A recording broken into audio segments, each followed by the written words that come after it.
Hello guys, आप देख रहे हैं नूर इंस्टीट्यूट। गाइस, आज हम आपको 6 सेमेस्टर का पॉलिटिकल साइंस का यूनिट 2 पढ़ाएंगे। यूनिट 1 हमारा कंप्लीट हो चुका है। यूनिट 1 में हमारे 2 चैप्टर्स है, chapter A and chapter B. And आज हम पढ़ाएंगे यूनिट 2। तो जैसे कि आपको पता है कि हमारे डिसिप्लिन रिस्पेक्टिव इलेक्टिव कोर्स का पॉलिटिकल साइंस का चल रहा है, वैश्वीकरण की समझ।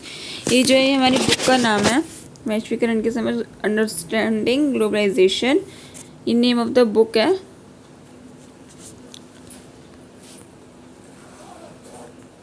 एंड ये जो है हमारा यूनिट टू का नेम है समकालीन विश्व अभिकर्ता। एंड इसमें जो हमारा चैप्टर नंबर ये है संयुक्त राष्ट्र। चैप्टर नंबर 1 क्या है? संयुक्त राष्ट्र है। हम ये चैप्टर नंबर 1 का डिस्कस करेंगे आज। तो इसमें जो फर्स्ट पार्ट आता है, यानी कि जो हमारा ए पार्ट आता है, उसका नाम क्या है? संयुक्त राष्ट्र का एक ऐतिहासिक अवलोकन। इसके बारे में पढ़ेंगे। संयुक्त राष्ट्र एक अंतर्राष्ट्रीय संगठन है। संक्षिप्त रूप से इसे कई समाचार पत्र संस्था भी लिखते हैं, जिसके उद्देश्य में उल्लेखन ये है कि अंतर्राष्ट्रीय कानून को सुविधाजनक बनाने के सहयोग, अंतर्राष्ट्रीय सुरक्षा, आर्थिक विकास, सामाजिक प्रगति, मानवाधिकार और विश्व शांति के लिए कार्य करते हैं। कि मतलब जो अंतर्राष्ट्रीय कानून है उसको सुविधाजनक बनाया जा सके, इसलिए क्या बने? संयुक्त राष्ट्र का अंतर्राष्ट्रीय संगठन बनाए। अंतर्राष्ट्रीय सुरक्षा प्राप्त हो सके, आर्थिक विकास हो सके, लोगों का सामाजिक प्रगति हो सके, मानवाधिकार अच्छे से मिल सके, और विश्व शांति के लिए कारगर है कि विश्व शांति हो सके। संयुक्त राष्ट्र की स्थापना कब हुई थी? 24 अक्टूबर 1945 को संयुक्त राष्ट्र अधिकार पत्र पर 50 देशों के हस्ताक्षर होने के साथ हुई। कब हुई थी? 24 अक्टूबर 1945 को। और कैसे हुई थी? 50 देशों के हस्ताक्षर यानी कि साइन होने के साथ। अब आता है द्वितीय विश्व युद्ध के विजेता देशों ने मिलकर संयुक्त राष्ट्र को अंतर्राष्ट्रीय संगठन में हस्तक्षेप करने के उद्देश्य में स्थापित किया था। वे चाहते थे कि भविष्य में फिर कभी द्वितीय विश्व युद्ध की तरह युद्ध ना उभर आए। जो हमारे द्वितीय विश्व युद्ध में विजेता देश हुए थे, उन्होंने क्या करा था? अंतर्राष्ट्रीय संघर्ष से मिलकर संयुक्त राष्ट्र को हस्तक्षेप किया था, क्योंकि वो ये चाहते थे कि मतलब जैसे द्वितीय विश्व युद्ध यानी कि सेकेंड वर्ल्ड वॉर हुआ, वैसे कि थर्ड वर्ल्ड वॉर ना हो। संयुक्त राष्ट्र की संरचना में सुरक्षा परिषद वाले सबसे शक्तिशाली देश कौन कौन से थे? संयुक्त राष्ट्र अमेरिका था, फ्रांस, रूस और यूनाइटेड किंगडम। द्वितीय विश्व युद्ध में बहुत राष्ट्र थे, ये बहुत ज़्यादा शक्तिशाली थे। वर्तमान में संयुक्त राष्ट्र में 193 राष्ट्र थे। कितने राष्ट्र संयुक्त राष्ट्र में? 193 राष्ट्र थे। विश्व के लगभग सारे अंतर्राष्ट्रीय मान्यता प्राप्त राष्ट्र शामिल हैं। इस संस्था की संरचना में महासभा, सुरक्षा परिषद, आर्थिक व सामाजिक परिषद, सचिवालय और अंतर्राष्ट्रीय न्याय सम्मिलित है। ये कौन कौन से सम्मिलित थे इसमें? ये आपको नाम दे रखे हैं। आप इस टॉपिक को ध्यान से, इस पैराग्राफ को ध्यान से पढ़िएगा, ये वाला। अब इसमें बी पार्ट आता है हमारा सिद्धांत और उद्देश्य। अब इसका सिद्धांत और उद्देश्य क्या है वो देखिए। उद्देश्य इसका एक ही था, जैसे कि एक लक्ष्य या अंत किसी प्राप्ति के लिए योजनाओं और नीतियों का निर्देशित किया जाता है। कि अगर कोई नीतियाँ बनी, योजनाएं बनी, तो उसमें नीतिगत किया जाता है, यानी कि नीतिगत तरीके से चला जाता है। अब इसका सिद्धांत क्या होता है? एक मौलिक, प्राथमिक या आमतौर पर स्वीकृत सिद्धांत जिसका उपयोग उद्देश्यों का समर्थन करने और मानकों और योजनाओं को तैयार करने के लिए किया जाता है। उद्देश्य जो हमें मिले उसका समर्थन करने, यानी कि उसका साथ देने, और जो योजनाओं को तैयार करने के लिए मानकों और योजनाएं जो बनी है उसको तैयार करने में होता है सिद्धांत का। अब आता है हमारा कार्य का सिद्धांत। कार्य सिद्धांत एक ऐसा तरीका है जिसमें बच्चे अपनी दुनिया को समझने के लिए अपने व्यक्तिगत और सामाजिक अनुभवों से संचित विचारों और समझ को आकर्षित करते हैं और लागू करते हैं। कि जो उन्होंने व्यक्तिगत में सीखा वो क्या करते हैं? सामाजिक अनुभव से संचार विचारों को एकीकृत करते हैं, यानी कि जो उनका व्यक्तिगत और सामाजिक उसको क्या करते हैं? इकट्ठा करते हैं और आकर्षित करते हैं। कामकाजी सिद्धांतों की अवधारणा बच्चों के सोचने और पूछताछ करने के अनूठे तरीके का जश्न मनाती है। अब इसमें सी पार्ट आते हैं हमारा संरचनाएं और कार्य। संरचनाएं और कार्य में क्या पढ़ेंगे ये देखिए। इसका फर्स्ट है महासभा। महासभा यानी कि मुख्य विचार विमर्श सभा। संयुक्त राष्ट्र महासभा संयुक्त राष्ट्र के 6 अंगों में से एक है। संयुक्त राष्ट्र क्या है? 6 अंगों में से एक है, और यही केवल संघीय संस्था है जिसमें संयुक्त राष्ट्र के समस्त सदस्य राष्ट्रों का सम प्रतिनिधित्व है। महासभा संयुक्त राष्ट्र के घोषणा पत्र के अंतर्गत आने वाले समस्त विषयों पर तथा संयुक्त राष्ट्र के विभिन्न अंगों के कार्य पद्धति पर आने वाले प्रश्नों पर विचार करती है। यानी कि जो भी उसमें कार्य आते हैं उसमें क्या करती है? प्रश्न उठाती है, विचार करती है, उसकी घोषणा पत्र को आने वाले समय में विषय करती है, यानी कि उसके विषय पे काम करती है। और सदस्य राष्ट्रीय एवं सुरक्षा परिषद में उचित अभिस्ताव कर सकती है। इसमें सभी सदस्य देशों के प्रतिनिधि सम्मिलित होते हैं, इसलिए इसे विश्व की लघु संसद भी कहा जाता है। महासभा को क्या कहा जाता है? विश्व की लघु संसद। ये संयुक्त राष्ट्र के 5 मुख्य अंगों में से एक है। इस सभा का हर वर्ष सब सदस्य देशों के प्रतिनिधियों के साथ सम्मेलन होता है। इन प्रतिनिधियों में से एक को अध्यक्ष चुना जाता है, क्योंकि सामान्य सभा वह अकेला मुख्य अंग है जिसमें सब सदस्य देश सम्मिलित होते हैं। उसके सम्मेलन अधिकतर विवाद के मंच होते हैं। अब आते हैं महासभा की शक्ति और कार्य क्या होते हैं। महासभा के कार्य क्या होते हैं वो देखिए। शक्ति और कार्य दोनों सेम ही है। महासभा के 3 प्रमुख कार्य निम्नलिखित है। कौन कौन से? नंबर 1 आता है हमारा विश्व शांति और सुरक्षा में संबंधित समस्याओं पर विचार करना। जो विश्व शांति हुई है, सुरक्षा हुई, इसमें संबंधित समस्याएं जो आती है उस पर विचार कैसे करती है देखिए इसको। महासभा के महत्वपूर्ण कार्यों में से एक सभी देशों में से विश्व शांति और सुरक्षा की स्थापना में संबंधित बाधाओं या समस्याओं पर सभी के साथ चर्चा करना है, ताकि विश्व शांति बनी रहे। कि अगर कोई हमारी शांति, विश्व की शांति भ्रष्ट करता है तो उसके साथ बातचीत करना कि वो ऐसा क्यों कर रहा है, क्योंकि जो विश्व उसकी शांति बनी रहे। सेकंड पॉइंट आता है हमारा बजट पारित करना। महासभा का एक महत्वपूर्ण कार्य है कि ये संघ की आर्थिक व्यवस्था के ठीक से बनाए रखने के लिए संयुक्त राष्ट्र के बजट को पारित करती है। यानी कि एक देश में कितना कार्य चल रहा है, कितना काम चल रहा है, कितने पैसे चाहिए, उसमें बजट तैयार करती है। थर्ड आता है निरीक्षण कार्य। महासभा का एक महत्वपूर्ण कार्य उन क्षेत्रों का निरीक्षण करना है जो स्वशासित नहीं है। उन पर शासन करने वाले राष्ट्रों को इन क्षेत्रों के विकास की जिम्मेदारी सौंपी जाती है। अब आता है हमारा सुरक्षा परिषद। सुरक्षा परिषद क्या है? शांति और सुरक्षा के लिए मुख्य प्रस्ताव पर निर्णय लेती है। संयुक्त राष्ट्र सुरक्षा परिषद संयुक्त राष्ट्र के 6 प्रमुख अंगों में से एक होता है। कितने में से होता है? 6 में से। और ये जो था हमारा महासभा कितने में से था? ये भी 6 में से था, जिसका उत्तरदायित्व है अंतर्राष्ट्रीय शांति और सुरक्षा बनाए रखना है। इसका क्या उत्तरदायित्व है? अंतर्राष्ट्रीय शांति और सुरक्षा बनाए रखना है। परिषद को अनिवार्य निर्णय को घोषित करने का अधिकार भी है। इसे किसी निर्णय को संयुक्त राष्ट्र सुरक्षा परिषद प्रस्ताव कहा जाता है। इसे विश्व का सिपाही भी कहते हैं। क्या कहते हैं? विश्व का सिपाही सुरक्षा परिषद को कहते हैं, क्योंकि वैश्विक शांति और सुरक्षा को उत्तरदायित्व इसी के पास में है। सुरक्षा परिषद में 15 सदस्य हैं, 5 स्थायी और 10 अस्थायी। कौन कौन से सदस्य होते हैं? 5 स्थायी होते हैं और 10 अस्थायी होते हैं। प्रत्येक 2 वर्ष के लिए 5 स्थायी सदस्य हैं, जैसे कि चीन, फ्रांस, रूस, ग्रेट ब्रिटेन और संयुक्त राज्य अमेरिका। ये स्थायी सदस्यों के अगर आपको नाम पूछे जाए तो आप ये लर्न कर सकते हो। इन 5 देशों को कार्यविधि मामलों में तो नहीं, पर विविध मामलों में प्रतिनिषेध शक्ति है। बाकी के 10 सदस्य क्षेत्रीय अधिकार के 2 साल की अवधि के लिए सामान्य सभा द्वारा चुने जाते हैं। जैसे कि सुरक्षा परिषद का अध्यक्ष हर महीने वर्णमालानुसार बदलता है। संयुक्त राष्ट्र के 6 अंग होते हैं। नंबर 1 सुरक्षा परिषद, नंबर 2 अंतर्राष्ट्रीय न्यायालय, नंबर 3 महासभा, नंबर 4 सचिवालय, नंबर 5 आर्थिक और सामाजिक परिषद, नंबर 6 आता है हमारा न्यायिकता परिषद। ये क्या क्या संयुक्त राष्ट्र के 6 अंग है ये। अब आता है हमारा सुरक्षा परिषद की शक्तियाँ और कार्य। संयुक्त राष्ट्र के सिद्धांतों और उद्देश्यों के अनुसार अंतर्राष्ट्रीय शांति सुरक्षा बनाए रखना, किसी भी विवाद या स्थिति की जांच करने के लिए जिससे अंतर्राष्ट्रीय घर्षण हो सकता है।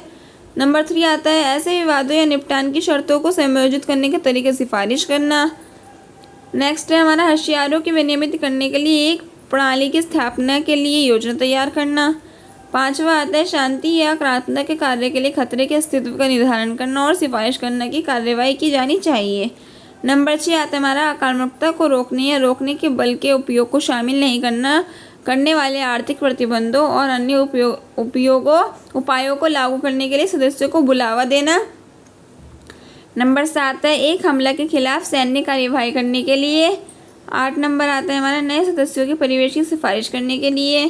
नेक्स्ट है रणनीति क्षेत्रों में संयुक्त राष्ट्र की हस्तक्षेप कार्यों का प्रयोग करने के लिए। नंबर 10 आता है हमारा अंतर्राष्ट्रीय न्यायालय के न्यायाधीशों को चुनाव करने के लिए महासभा के महासचिव की नियुक्ति की सिफारिश करने के लिए और विधानसभा के साथ मिलकर काम करने के लिए।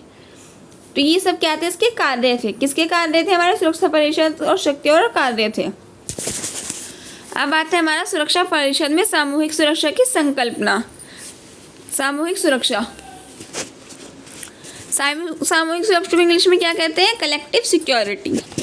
से आशुची ऐसी क्षेत्रीय या फिर वैश्विक सुरक्षा व्यवस्था है जिसमें प्रत्येक घटक राज्य या स्वीकार्यता की किसी एक राज्य की सुरक्षा सभी की चिंता का विषय है। ये मैत्रीय सुरक्षा यानी कि अलायंस सिक्योरिटी की प्रणाली से अधिक महत्वाकांक्षी प्रणाली है। शक्ति विस्तार व विश्व में युद्धों को रोकने का एक कारगर माध्यम सामूहिक सुरक्षा माना गया है। इसके अंतर्गत सुरक्षा का लक्ष्य प्राप्त करने हेतु राष्ट्रों द्वारा सामूहिक प्रयास की बात की गई है। यद्यपि ये सिद्धांत प्रथम विश्व युद्ध या द्वितीय विश्व युद्ध की समाप्ति के उपरांत स्थापित राष्ट्रसंघ एवं संयुक्त राष्ट्र संगठनों के अंतर्गत अपनाया गया, परंतु उसकी उपस्थिति को 17वीं शताब्दी के कई विद्वानों ने ग्रंथों में पाया जाता है। 1648 यानी कि 1648 की वेस्टफैलिया की संधि, कौन सी संधि थी? वेस्टफैलिया की संधि में भी ये उल्लेखन किया गया था कि इस संधि पर हस्ताक्षर करने वाले राज्यों को ये अधिकार है कि किसी भी विरुद्ध कदम उठाने या कार्यवाही करने का अधिकार है जिससे शांति की रक्षा की जा सके।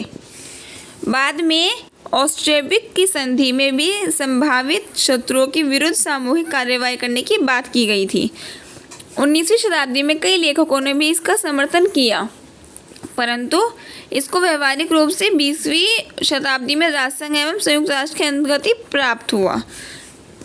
सामूहिक सुरक्षा थोड़ा डिफिकल्ट है, बट अगर आप ये पढ़ोगे तो आपको बहुत आसानी से समझ आ जाएगा। मैंने भी समझा दिया है, आप प्लीज़ पढ़ोगे तो आपको समझ आ जाएगा। एंड नेक्स्ट टॉपिक आता है हमारा वीटो की शक्ति। आम सहमति की तलाश। वीटो एक आधिकारिक कार्यवाही को एक तरफा रूप से रोकने की कानूनी शक्ति है। सबसे विशिष्ट मामले में एक राष्ट्रपति या सम्राट किसी विधेयक को कानून बनाने से रोकने के लिए वीटो करता है। कई देशों में देश की संविधान में वीटो शक्तियाँ स्थापित हैं। वीटो शक्तियाँ सरकार के अन्य स्तरों पर भी पाई जाती हैं, जैसे राज्य, प्रांतीय या फिर स्थानीय सरकार और अंतर्राष्ट्रीय निकाय। कहाँ कहाँ होता है वीटो? राज्य में होता है, प्रांतीय में, स्थानीय सरकार और अंतर्राष्ट्रीय निकाय में। कुछ वीटो पर काबू पाया जाता है। अक्सर एक सर्वोच्च बहुमत वीटो वोट से संयुक्त राज्य अमेरिका में संसदन और सीनेट का 2/3 वोट राष्ट्रपति के वीटो के ओवरराइड कर सकता है। हालांकि कुछ वीटो पूर्ण हैं और इन्हें ओवरराइड नहीं किया जा सकता। उदाहरण के लिए संयुक्त राष्ट्र सुरक्षा परिषद में स्थायी सदस्य जैसे कि चीन, फ्रांस, रूस, यूनाइटेड किंगडम और संयुक्त राष्ट्र अमेरिका के पास सुरक्षा परिषद के किसी भी प्रस्ताव पर पूर्ण वीटो है। कौन कौन से देशों में पूर्ण वीटो है? चीन में, फ्रांस में, रूस में, यूनाइटेड किंगडम में और संयुक्त राष्ट्र अमेरिका में। कई मामलों में वीटो शक्ति का उपयोग केवल यथास्थिति में परिवर्तन को रोकने के लिए किया जा सकता है, लेकिन कुछ वीटो शक्तियों में बदलाव करने या प्रस्तावित करने की क्षमता भी शामिल है। उदाहरण के लिए भारतीय राष्ट्रपति वीटो वाले बिलों में संशोधन का प्रस्ताव करने के लिए संशोधन वीटो का उपयोग करते हैं। कौन सा उपयोग करते हैं? संशोधनात्मक वीटो का, क्योंकि वहाँ पर संशोधन कर रहे हैं। प्रस्ताव शक्ति के साथ विधायी प्रक्रिया में कार्यपालिका के पास मौजूद मुख्य उपकरणों में से एक कानून के वीटो करने की कार्यकारी शक्ति। तो ये वीटो वाला आपको समझ आ गया होगा। हम नेक्स्ट टॉपिक पे चलते हैं, क्योंकि अगर हम पूरा एक्सप्लेन करेंगे तो गाइस बहुत लंबी वीडियो जाएगी। संयुक्त राष्ट्र और निशस्त्रीकरण। 1952 में महासभा ने जनवरी 1952 के अपने प्रस्ताव 502 यानी कि 6 द्वारा सुरक्षा परिषद के तहत संयुक्त राष्ट्र अधिकारीकरण आयोग यानी कि UNDC का गठन किया। किसका गठन किया था? UNDC का, जिसमें सभी के लिए झुकाव, सीमा और संतुलित कमी के लिए एक संधि के प्रस्ताव तैयार करने का अधिकार था। सामूहिक विनाश के सभी दमन के अभियान में सशस्त्र बल का सभी आयुध शामिल है। हालांकि ये 1959 के बाद कभी कभी ही मिलता है। 1960 के बाद से 10 राष्ट्र समझौता समिति के साथ शुरू होने वाले निकाय के उत्तराधिकार द्वारा समझौता वार्ता की गई। ये निकाय 1962 में प्रभावीकरण समिति यानी कि 1969 में प्रभावीकरण समिति का सम्मेलन और अंततः 1978 से प्रभावकारी पर सम्मेलन बना गया। 1978 में प्रभावकारी के लिए महासभा के पहले सत्र में संयुक्त राष्ट्र के सभी सदस्य राज्यों में विधानसभा के सहायक अंगों के रूप में उत्तराधिकारी आयोग की स्थापना की गई थी। किसकी स्थापना की गई थी? उत्तराधिकारी आयोग की। इसे प्रभावीकरण के क्षेत्र में विभिन्न मुद्दों पर विचार करने और गड़बड़ी करने के कुछ विशेष प्रासंगिक निर्णयों और छिपाने के कार्यों के साथ एक संस्थापक निकायों के रूप में बनाया गया। यह महासभा का रिपोर्ट करता है। अपने कार्यों के आलोक में यूएनडीसी प्रत्येक में सीमित संख्या में संयुक्त मंत्री पर ध्यान केंद्रित करता है। तो ऐसे आप पढ़ लीजिएगा। देखिए मैंने समझा दिया है कि कौन करता है यूएनडीसी को, समझौता मामलों के कार्यालय और तकनीकी के रूप में महासभा मामलों सम्मेलनों में विभाग द्वारा प्रदान की जाती है। नेक्स्ट टॉपिक आता है हमारा अंतर्राष्ट्रीय न्यायालय। अंतर्राष्ट्रीय न्यायालय क्या है? ISO 15919 यानी कि अंतर्राष्ट्रीय न्यायालय संयुक्त राष्ट्र के प्रधान न्यायिक अंग है। क्या है ये? प्रधान न्यायिक अंग, और इस संघ के 5 मुख्य अंगों में से एक है। इसकी स्थापना संयुक्त राष्ट्र संघ के घोषणा पत्र के अंतर्गत हुई। इसका उद्घाटन अधिवेशन 18 अप्रैल 1946 ईस्वी को हुआ था। कब हुआ था अंतर्राष्ट्रीय न्यायालय का उद्घाटन? 18 अप्रैल 1946 में। इस न्यायालय ने अंतर्राष्ट्रीय न्याय की स्थायी न्यायालय के लिए स्थान ले लिया था। न्यायालय हैग में स्थित और इसका अधिवेशन छुट्टियों को छोड़ सदा चालू रखता है। न्यायालय के प्रशासन व्यय का भार संयुक्त राष्ट्र संघ में है। 1980 तक अंतर्राष्ट्रीय समाज इस न्यायालय का अधिक प्रयोग नहीं करता था। कब नहीं करता? 1980 तक अंतर्राष्ट्रीय नहीं करता था, पर जब से अधिक देशों ने विशिष्ट विकासशील न्यायालय का प्रयोग करना शुरू किया, फिर भी कुछ अहम राष्ट्रों ने जैसे कि संयुक्त राज्य अंतर्राष्ट्रीय न्यायालय के निर्णयों का निभाना नहीं समझा। ऐसे देश प्रत्येक निर्णय को निभाने का स्वयं निर्णय लेते हैं। अंतर्राष्ट्रीय न्यायालय में भारतीय प्रथम न्यायाधीश पैनिकल रामाराम थे। कौन थे न्यायाधीश? पैनिकल रामाराम थे। अब आता हमारा सदस्यता। सदस्यता सेवाओं का मतलब ठेकेदार नीतियों और प्रक्रियाओं को समझने में एनरोलियों की सहायता करने, भाग लेने वाले विशेषज्ञों के रेफरल की सुविधा देने और समस्याओं और सदस्य शिकायतों के समाधान में सहायक करने का एक तरीका है कि अगर हमने किसी चीज़ में भाग लिए तो हमें उसमें समझ कुछ आ रहा है या नहीं आ रहा है, हमें सुविधा मिल रही है पूरी या नहीं मिल रही है, ये सब देखने का किसको तरीका है? सदस्य को है। अब आता है हमारा अंतर्राष्ट्रीय श्रम संगठन। अंतर्राष्ट्रीय श्रम संगठन अंतर्राष्ट्रीय अधिकारों पर मजदूरों तथा श्रमिकों के हितों की रक्षा के लिए एक नियम बनाता है। ये संयुक्त राष्ट्र की विशेष संस्था है। किसकी संस्था है ये? संयुक्त राष्ट्र की। 1969 में इसे विश्व शांति के लिए नोबेल पुरस्कार से सम्मानित किया गया। अंतर्राष्ट्रीय स्तर पर मजदूरों ने अधिकारों के लिए अंतर्राष्ट्रीय श्रमिक संगठन यानी कि ILO का गठन किया। ये एक संस्था है जो संयुक्त राष्ट्र में उपस्थित है। अंतर्राष्ट्रीय स्तर पर श्रमिक मुद्दों को देखने के लिए स्थापित हुई है। पूरे 193 UN सदस्य राज्य के इसे लगभग 187 सदस्य। कितने सदस्य थे अंतर्राष्ट्रीय श्रम संगठन में? 187। विभिन्न वर्गों के बीच में शांति प्रचारित करने के लिए, मजदूरों के मुद्दों को देखने के लिए, राष्ट्र की विकसित बनाने के लिए, उन्हें तकनीकी सहायता प्रदान करने के लिए वर्ष 1969 में इसे नोबेल पुरस्कार के सम्मिलित किया गया। अंतर्राष्ट्रीय श्रम संगठन यानी कि ILO मजदूर वर्ग के लोगों के लिए अंतर्राष्ट्रीय नियमों के उल्लंघन की सभी शिकायतों को देखता है। अब आता है हमारा संयुक्त राष्ट्र शैक्षिक, वैज्ञानिक और सांस्कृतिक संगठन। संयुक्त राष्ट्र शैक्षिक, वैज्ञानिक तथा सांस्कृतिक संगठन यूनेस्को यानी कि इसको क्या बोलते हैं? यूनेस्को बोलते हैं। संयुक्त राष्ट्र का एक घटक निकाय है। इसका कार्य शिक्षा, प्रकृति तथा समाज विज्ञान, संस्कृति तथा संचार के माध्यम से अंतर्राष्ट्रीय शांति को बढ़ावा देना है। संयुक्त राष्ट्र की इस विशेष संस्था का गठन 16 नवंबर 1945 को हुआ था। इसका उद्देश्य शिक्षा का एक संस्कृति के अंतर्राष्ट्रीय सहयोग से शांति एवं सुरक्षा की स्थापना करना है, ताकि संयुक्त राष्ट्र के चार्टर से वर्णित न्याय, कानून का राज, मानवाधिकार एवं मौलिक स्वतंत्रता हेतु वैश्विक सहमति बने। यूनेस्को के 195 सदस्य देश हैं और 8 सहयोगी सदस्य देश हैं और 2 प्रशासनिक सदस्य देश हैं। इसके कुछ सदस्य स्वतंत्र देश भी नहीं हैं। इसका मुख्यालय पेरिस, फ्रांस में है। कहाँ पर है? पेरिस में, फ्रांस में। इसके ज़्यादातर क्षेत्रीय कार्यालय क्लस्टर के रूप में है, जिसके अंतर्गत 3-4 देश आते हैं। इसके अलावा इसके अंतर्राष्ट्रीय और क्षेत्रीय कार्यालय भी हैं। यूनेस्को के 27 क्लस्टर कार्यालय के 21 राष्ट्रीय कार्यालय हैं। तो अब आते हैं हमारा विश्व स्वास्थ्य संगठन यानी कि WHO, वर्ल्ड हेल्थ ऑर्गेनाइजेशन। विश्व स्वास्थ्य संगठन विश्व के देशों में स्वास्थ्य संबंधी समस्याओं को अपने सहयोग एवं मानव को स्वास्थ्य संबंधी समझ विकसित कराने की संस्था है। यानी कि हमारे विश्व में पूरे लोग स्वस्थ हैं या नहीं है, वो स्वस्थ कैसे बन सकती हैं, ये सब समझाना है। विश्व स्वास्थ्य संगठन के 194 सदस्य देश तो 2 संबंधित संस्थाएं हैं।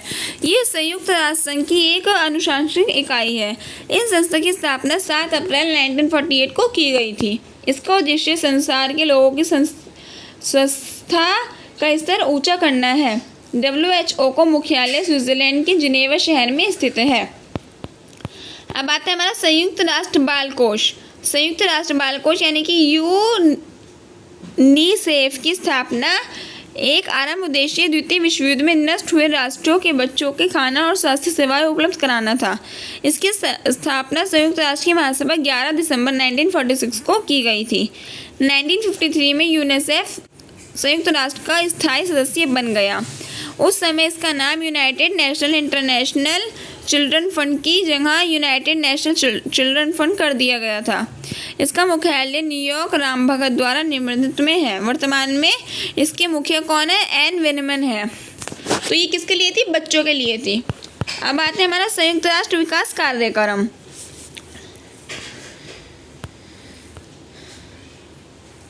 संयुक्त राष्ट्र विकास कार्यक्रम यानी कि UNDP एक संयुक्त राष्ट्र संघ का वैश्विक विकास कार्यक्रम है। ये गरीबी कम करने, आधारभूत ढांचे के विकास और प्रजातांत्रिक को प्रोत्साहित करने का काम करता है। संयुक्त राष्ट्र विकास कार्यक्रम संयुक्त राष्ट्र के वैश्विक विकास नेटवर्क है। न्यूयॉर्क शहर में मुख्यालय UNDP परिवर्तन के लिए अभिकर्ताओं और लोगों को बेहतर जीवन बनाने में सहायता करने के लिए ज्ञान, अनुभव और संस्थाओं को जोड़ता है। अब आते हैं हमारा संयुक्त राष्ट्र एवं महिलाएं। लैंगिक समानता और महिलाओं को सशक्तिकरण के लिए संयुक्त राष्ट्र की इकाई जैसे कि संयुक्त राष्ट्र महिला के रूप में भी जाना जाता है। लैंगिक समानता और महिलाओं के सशक्तिकरण के लिए काम करने वाले संयुक्त राष्ट्र इकाई हैं। संयुक्त राष्ट्र महिलाओं और लड़कों के अधिकारों की वकालत करती है और महिलाओं के खिलाफ हिंसा एवं LGBTIQ+ लोगों के खिलाफ हिंसा सहित कई मुद्दों पर ध्यान केंद्रित करती है। जिसकी पहले औरतों को नहीं पढ़ाया जाता तो ये संयुक्त राष्ट्र एवं महिलाएं आगे बढ़ कर आई और उनका कारगर किया। अब आता है हमारा शरणार्थियों के लिए संयुक्त राष्ट्र उच्चायुक्त। शरणार्थियों के लिए संयुक्त राष्ट्र उच्चायुक्त कार्यालय की यानी कि UNHCR, जो कि संयुक्त राष्ट्र शरणार्थी एजेंसी के नाम से भी जाना जाता है। संयुक्त राष्ट्र संघ की एक ऐसी एजेंसी है जिसका कार्य सरकार या संयुक्त राष्ट्र के निवेदन पर शरणार्थियों की रक्षा और उनके स्वैच्छिक प्रत्यावर्तन, स्थानीयकरण या किसी तीसरे देश में पुनर्वास में उनकी सहायता करना है। यानी कि अगर कोई हमारे देश में आया है तो हम उसको अपने देश में कैसे उसकी सहायता करेंगे, कैसे उसकी हेल्प करेंगे, कैसे उसकी ख्याल रखेंगे, ये सब देखना है। अब आता है हमारा, तो देखिए संयुक्त राष्ट्र एवं महिलाओं को तो पढ़ लिया है, हम पढ़ेंगे शरणार्थियों के लिए संयुक्त उच्चायुक्त की, जो हमारे यहाँ पे अपने वर्डिंग में बता देती हूँ आपको, क्योंकि हम इसमें से पढ़ेंगे तो आपको बहुत ज़्यादा डिफिकल्ट भी लगेगा एंड आप ये बोलोगे कि रीडिंग तो हमें भी आती है। बच्चे खासकर यही बोलते हैं कमेंट में कि मैडम रीडिंग मत कराओ, रीडिंग तो हमें भी आती है। तो मैं आपको अपने वर्डिंग में बता रही हूँ कि शरणार्थियों के लिए संयुक्त राष्ट्र उच्चायुक्त किया है कि जो हमारे देश में लोग आते हैं हम उनको कैसे सुरक्षा दे सकें, उनकी हेल्प कैसे कर सकें, उनका ख्याल कैसे रख सकें, वो बताया गया है इसमें। अब आते हैं महासचिव का आलोचनात्मक मूल्यांकन। महासचिव का जो आलोचनात्मक मूल्यांकन है वो है कि सुरक्षा परिषद संयुक्त महासभा द्वारा 5 वर्षों के लिए किया जाता था और इसकी स्थापना कब हुई थी? जिन्होंने जनवरी 2017 को स्थापित किया था ये। अब आता है शांति स्थापना और प्रवर्तन। शांति निर्माण और संयुक्त राष्ट्र द्वारा सुरक्षा जिम्मेदारी। शांति स्थापना जैसे आपको वर्ड से ही पता चल रहा है कि क्या है शांति स्थापना, कि अपने अपने राज्य में यानी कि अपने देश में, अपने विश्व में कैसे शांति बनाए रखे। ये बहुत लंबा दे रखा है, मैं आपको अपने वर्डिंग में बता रही हूँ कि शांति स्थापना क्या है, कि अपने देश में, अपने विश्व में हम शांति कैसे बनाए रख सकते हैं, क्या क्या कार्य कर सकते हैं जिससे हमारी शांति बनाए रहे, वो दे रखा है। फिर आता है हमारा सहस्थापित विकास लक्ष्य। संयुक्त राष्ट्र संघ के 2000 के सहस्थापित विश्व सम्मेलन में 2024 तक के लिए 8 वैश्विक विकास लक्ष्य निर्धारित किए गए थे, जिन्हें संस्थापित विकास लक्ष्य यानी कि मिलेनियम डेवलपमेंट गोल्स यानी कि MDGs कहा जाता है। संयुक्त राष्ट्र के उस समय में 289 सदस्यीय राष्ट्रों तथा 22 अंतर्राष्ट्रीय सदस्यों में 2024 तक निम्नलिखित लक्ष्यों की प्राप्ति की गई थी। जैसे नंबर 1 इसमें क्या संकल्प लिया गया था कि भूखमरी और गरीबी को समाप्त करने की, हमारे देश में भूखमरी ना हो। सार्वजनिक प्राथमिक शिक्षा, कि सार्वजनिक प्राथमिक शिक्षा हो। लिंग समानता महिलाएं सशक्तिकरण कि लिंग समानता महिलाएं जिसकी महिलाओं को नहीं पढ़ने दिया जाता, सिर्फ लड़कों को पढ़ने दिया जाता है, ये सब चीज़ें खत्म हो। शिशु मृत्यु दर घटना कि शिशु मृत्यु दर घटाया जा सके। मातृत्व स्वास्थ्य को बढ़ावा देना, HIV, एड्स, मलेरिया तथा अन्य बीमारियों पर छुटकारा पाना। पर्यावरण सततता, वैश्विक विकास के लिए संबंध स्थापित करना। तो देखिए गाइज, ये यहाँ जाके हमारा जो यूनिट 2 का A पार्ट था, ये चैप्टर नंबर A जो था, ये हमारा कंप्लीट होता है। तो गाइज प्लीज़ आपको अगर वीडियो पसंद आए तो वीडियो को लाइक करें एंड प्लीज़ हमारे चैनल को सब्सक्राइब करें। सर आपसे सिर्फ इतनी सी रिक्वेस्ट है कि आप हमारा चैनल सब्सक्राइब करें एंड वीडियो पूरी अच्छी तरह से देखें, आपको समझ आएगा एंड 100% समझ आएगा। हमने बहुत अच्छे नोट्स बनाए हैं एंड बहुत मुश्किल से बनाते हैं हम guys. Please, thank you so much. आज की वीडियो में इतना ही, थैंक यू।